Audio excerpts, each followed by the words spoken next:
In the final, chaotic days of Rhodesia, Ian Smith's government made one last desperate move: a secret assassination plot to eliminate Robert Mugabe, Rex Nhongo, and Simon Muzenda before independence could ever be declared. The year was 1980, and the Lancaster House Agreement, signed in December 1979, had paved the way for the first multiracial elections in the territory soon to be renamed Zimbabwe.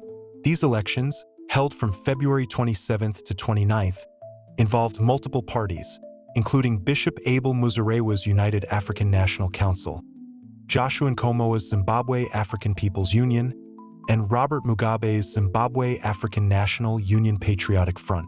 The Rhodesian Security Forces, under the command of figures like General Peter Walls, harbored deep concerns about the potential outcomes. The forces anticipated a scenario where Mugabe and ZANU-PF might suffer defeat at the polls. Intelligence reports suggested that in such an event, ZANU-PF could reject the results and resort to violent measures to seize control or revert to guerrilla warfare, leveraging their armed wings, ZANLA and ZANLA, which were assembled in designated points across the country as per the ceasefire terms. To counter this perceived threat, the Rhodesian military devised a comprehensive contingency operation known as Operation Quartz. This plan encompassed both overt and covert elements, with the latter designated as Operation Hectic. Operation Hectic emerged as a targeted assassination initiative, aimed specifically at eliminating key ZANU-PF figures: Robert Mugabe, Rex Nhongo, and Simon Muzenda, the vice president of ZANU-PF. The operation's design focused on swift, decisive strikes to decapitate the leadership and neutralize any immediate capacity for organized resistance. By removing these individuals, the Rhodesian forces sought to prevent a chaotic power grab and ensure the continuity of a government aligned with pro-Western, anti-communist principles. This alignment would favor an administration under Muzarewa or a similar coalition, preserving economic and strategic interests tied to Western influences and countering the spread of communist-backed insurgencies in southern Africa. Planning for Operation Hectic began in the shadows of military headquarters in Salisbury, the capital city later renamed Harare. High-level officers, including those from the Rhodesian Special Air Service, coordinated the details with utmost secrecy. The operation was structured to activate only if election results indicated a loss for Mugabe and subsequent intelligence confirmed moves toward violent upheaval. Assembly points, where thousands of ZANLA and ZANLA fighters were gathered under the monitoring of Commonwealth forces, became focal points for the broader Operation Quartz, but Operation Hectic zeroed in on the political nerve centers in urban areas. The covert nature of Operation Hectic required precise intelligence on the locations of the targets. Reconnaissance identified key sites in Salisbury where the leaders were expected to convene during the post-election period. One such site was the Audio-Visual Arts Building at the University of Rhodesia, a sprawling campus structure that housed a contingent of ZANLA and ZANLA key personnel, including commanders like Nhongo. Another was the Medical Arts Center, where Muzenda and a group of ZANLA fighters were based. Mugabe's own campaign headquarters served as the third primary target. These locations were chosen for their strategic importance as hubs for coordination and protection of the leadership. As the election dates approached, the planning intensified. Maps were drawn, timelines established, and resources allocated. The operation's blueprint emphasized simultaneity to avoid alerting the targets or their forces. Strikes would coincide with broader assaults on assembly points under Operation Quartz, creating a multi-front disruption that would overwhelm any response. The Rhodesian forces calculated that this approach would limit casualties among their own ranks while maximizing the element of surprise. Involving external allies added layers to the plan. South African Special Forces, including elite recce units, were enlisted for support, along with Puma helicopters from the South African Air Force. This collaboration stemmed from shared regional interests in stemming communist influence, as South Africa viewed a Mugabe victory as a potential domino in the spread of leftist regimes. Rhodesian units, such as the Rhodesian Light Infantry and Silas Scouts, were positioned to complement the SAS in the overt actions, ensuring a unified front. By mid-February, the framework was solid. Rehearsals commenced in secluded areas, simulating movements and engagements. The plan's architects accounted for variables like traffic in Salisbury, the presence of civilian observers, and the need for rapid extraction post-strike. Operation Hectic represented not just a military tactic, but a desperate measure to shape the nation's future amid uncertainty. As voters prepared to cast their ballots, the forces waited, their contingency hanging like a shadow over the democratic process.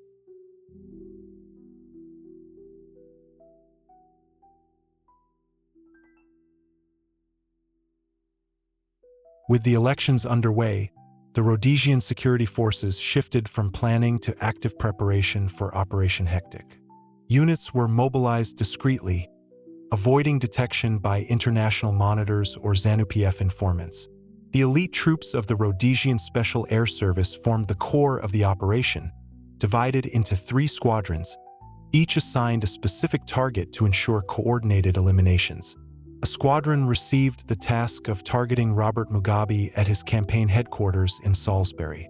This group, consisting of highly trained operatives experienced in covert insertions, prepared for a direct assault on the fortified site. B Squadron focused on Simon Muzenda and a 100-man ZANLA contingent stationed at the Medical Arts Center. Their approach involved breaching the perimeter and engaging in close-quarters combat to isolate and eliminate the leadership. C Squadron, tasked with the largest contingent, targeted approximately 200 ZIPRA and ZANLA personnel, including Rex Nhongo, Dumiso Debengwa, and Lookout Masuku, all based in the Audiovisual Arts Building of the University of Rhodesia. This building, a multi-story structure on the campus, served as a makeshift command center and barracks, making it a high-value target for decapitation strikes. Support from the Rhodesian Armoured Corps Regiment bolstered the SAS efforts. Eland armored cars were assigned to A and B squadrons for rapid mobility and fire support in urban environments. For C Squadron, the plan incorporated heavier assets, Rhodesian T-55 tanks, captured from previous conflicts and integrated into the arsenal. 4 of these tanks were secretly transported on low loaders to Bulawayo to aid in assaults on a major assembly point there, but the primary focus remained on Salisbury. The remaining T-55s were positioned for the university strike. Rehearsals took place at Kibrit Barracks, where tank crews practiced maneuvers and firing sequences. The tanks were moved to a forward assembly area at King George VI Barracks, concealed under the cover of night to maintain operational security. The execution method for the Audiovisual Arts Building was meticulously detailed. The T-55 tanks would advance to point-blank range and unleash approximately 80 high-explosive rounds into the structure. This barrage aimed to weaken the building's integrity, creating chaos and disorienting the occupants. Following the shelling, one designated command tank, with its front fenders removed to prevent debris entanglement in the tracks, would ram the security wall surrounding the university campus. This breach would serve as the entry point for the SAS teams. The SAS operatives equipped themselves for the storming phase. Each member carried AK-47 rifles, chosen for their reliability and commonality with enemy weapons to potentially sow confusion. Body armor provided protection in anticipated close-range engagements, while stun grenades were selected to clear rooms without excessive fragmentation. The teams planned to methodically sweep the building, marking cleared areas by draping sheets from windows as visual signals to coordinating forces outside. Extra ammunition, including 12.7mm and 7.62mm rounds, was stocked in the tanks, with spotlights fitted for nighttime operations if delays occurred. Broader support integrated South African elements. Elite recce units from the South African Army were prepared to assist in reconnaissance and extraction, while Puma helicopters stood ready for aerial insertion or evacuation. These assets ensured flexibility in responding to unforeseen resistance. The Rhodesian Air Force was slated to conduct preliminary strikes on assembly points under Operation Quartz, diverting attention and resources away from the urban assassinations. As February turned to March, the forces finalized their positions. Troops from the Rhodesian Light Infantry Support Commando and SEALA Scouts took up stations near assembly points, awaiting the synchronization with Operation Hectic. The code word Quartz was established as the trigger to be broadcast once confirmation of a ZANU-PF defeat and intent to seize power was verified. Intelligence gathering intensified, with scouts monitoring movements at the university and other sites.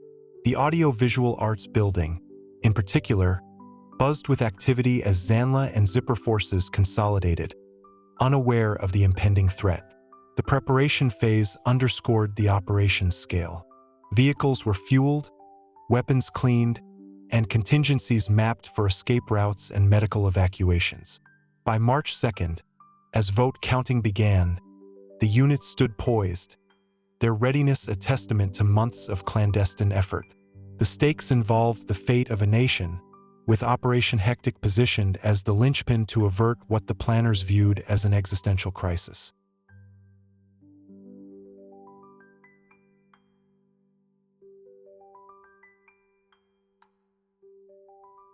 As the polls closed on February 29, 1980, tension gripped the Rhodesian military apparatus.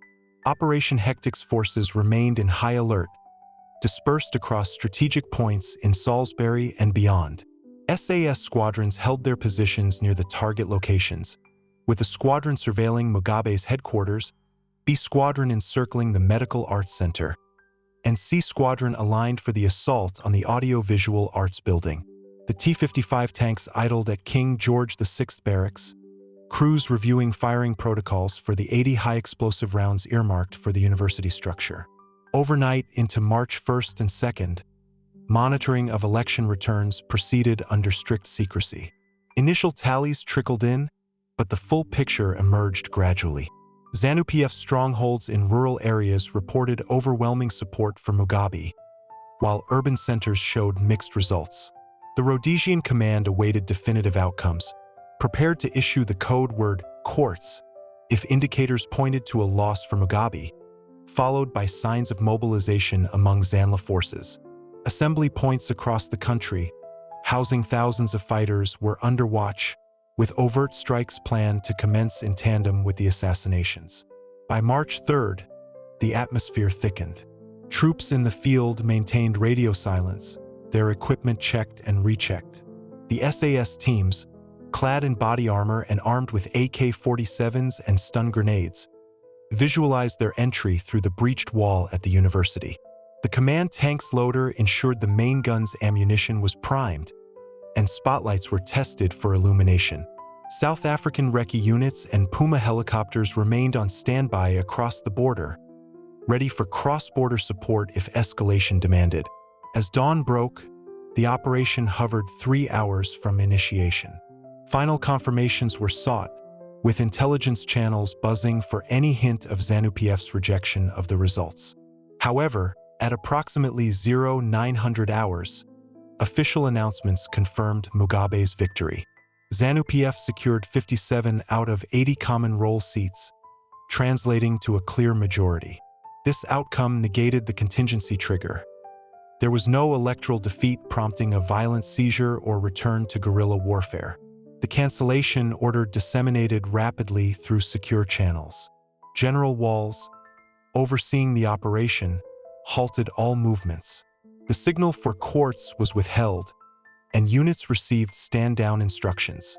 SAS squadrons withdrew from their forward positions, tanks reversed course from assembly areas, and support elements disengaged.